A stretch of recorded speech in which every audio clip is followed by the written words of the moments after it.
Le Barça s'impose sur la plus petite marche, 1-0 à Cadiz. En même temps, on ne demandait pas grand chose à notre équipe. On leur demandait tout simplement de ramener les 3 points.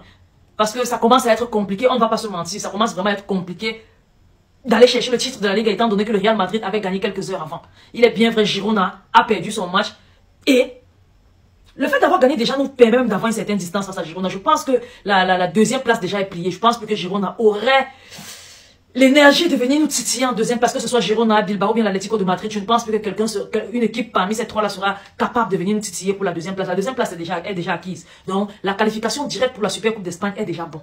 Là, ça va. On a plié le côté là. Maintenant, pour la Liga, si le Real continue de gagner comme ça, franchement, ça ne sert plus à rien. J'ai vraiment compris quand Xavi a aligné son équipe presque B, parce que le Real avait déjà gagné en avance, plus tôt dans la journée. Si le Real avait perdu, on aurait dit, ok, battons-nous, mais mettons l'équipe qui peut vraiment gagner. Qui va gagner en fait. Étant donné que le Real avait perdu, c'est normal qu'il fasse un peu de rotation, qu'il place une équipe, on va dire plus ou moins B, contre Cadiz. Dieu merci, l'équipe B là a bien fait les choses et a remporté les 3 points. On va d'abord tirer notre coup de chapeau à Joao Félix.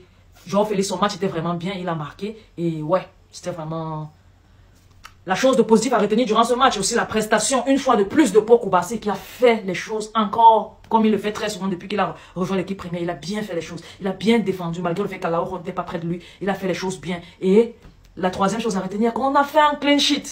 Ça compte aussi.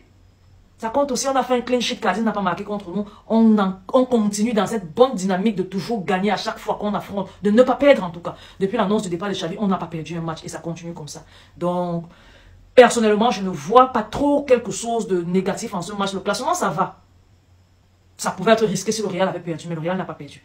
La différence de points qui est entre le Real et nous reste toujours de 8 points. Si on avait perdu, ça allait s'augmenter. Mais bon, qu'on gagne ou qu'on perde, ça ne change vraiment rien. Parce que tel que je vois là, le Real n'est pas prêt à lâcher cette Ligue, étant donné que City est en train de leur faire du sale là-bas là, en Ligue des Champions. Ils sentent déjà la fin, donc ils vont vraiment s'accrocher sur ce titre-là. Donc, nous, on va se dire, c'est bien, le match s'est bien déroulé, on n'a enregistré aucun blessé par la grâce de Dieu, donc on a jusqu'ici, donc on avance comme ça, on se prépare vraiment beaucoup plus fort, beaucoup plus dur pour le match retour des quarts de finale de la Ligue des Champions face à Paris, chez nous, qu'on gagne ce match-là et qu'on avance tout simplement dans la Ligue des Champions, dans lequel nous, on a encore une chance comparé au Real, qui n'ont presque plus de chance, parce que City que j'ai vu là, surtout après le discours que Guardiola a donné à ces joueurs-là, ça sera compliqué pour eux, ça sera vraiment compliqué pour eux. Par contre, nous, on a gagné à l'aller, on a encore nos cartes entre nos mains.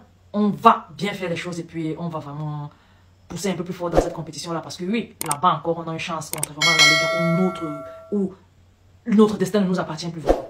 On ne peut plus décider de notre destin parce qu'on a trop perdu de matchs. Beaucoup de choses ne sont pas passées comme on voulait et on se trouve largué. 8 points de différence face au Real Madrid. À quoi? 7 journées de la fin de la Liga. Ça sera vraiment compliqué d'aller chercher la Liga. Donc je comprends que Xavi ait aligné l'équipe qu'il a alignée là. Dieu merci. L'équipe là a fait un très bon match. Bon, un bon match, on va pas aller jusqu'à dire très bon match, ils ont fait un bon match. L'essentiel a été les 3 points ramenés, le clean sheet, les prestations de certains joueurs qui peuvent prétendre à une titularisation au match retour de la Ligue des Champions face au Paris Saint-Germain, tel que Joao Félix, il a vraiment été bon. Donc, pour moi, ça va, ça va. Le match s'est bien passé. On va se retourner, on va retenir ça, et puis on va doubler d'efforts pour préparer des échéances beaucoup plus grandes, telles que, comme j'ai déjà dit au préalable, le match retour des quarts de finale de la Ligue des Champions face au Paris Saint-Germain à Barcelone. Et aussi, le Classico face au Real Madrid, parce que oui, la Ligue peut être pliée, mais le Classico reste un match qui doit se jouer à fond. Que ce soit un match amical, que ce soit un match, je ne sais pas, de pré-saison, que ce soit un match de coupe, que ce soit un match de Liga, ou bien même de Ligue des Champions.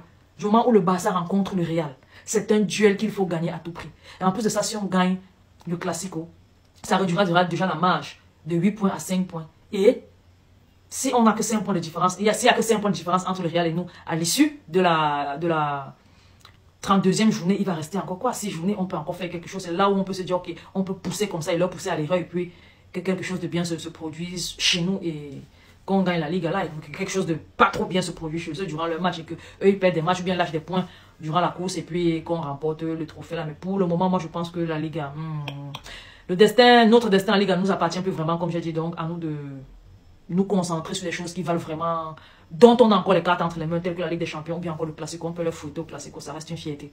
Donc c'est tout simplement ça. Le match a été là, simplement, c'était un beau match. L'équipe qu'on a alignée s'est vraiment débrouillée. Oui, ils se sont battus, ils sont rentrés avec les 3 points. C'est une très bonne chose. Et on a encore vu une fois de plus des prestations de certains joueurs tels que Pau Bassé, Joao Félix, des très belles prestations qui nous rassurent vraiment pour la suite de la compétition, bien pour les années à venir. Oui. Et comme je disais, on n'a pas enregistré de blessés. Donc c'est un peu ça. C'est un peu ça les gars. N'oubliez pas de partager la vidéo, partagez-la au maximum, surtout abonnez-vous. Abonnez-vous et donnez vos différents avis en commentaire. On va se dire à lundi pour la vidéo d'avant-match. Barça-Paris. Et on va souhaiter à notre équipe, le FC Barcelone, de vraiment bien faire les choses et de torturer Paris à domicile. Parce que oui, on peut et on est capable. Force à Barça. Les gars, je vous aime beaucoup, beaucoup, beaucoup, beaucoup. Bye bye.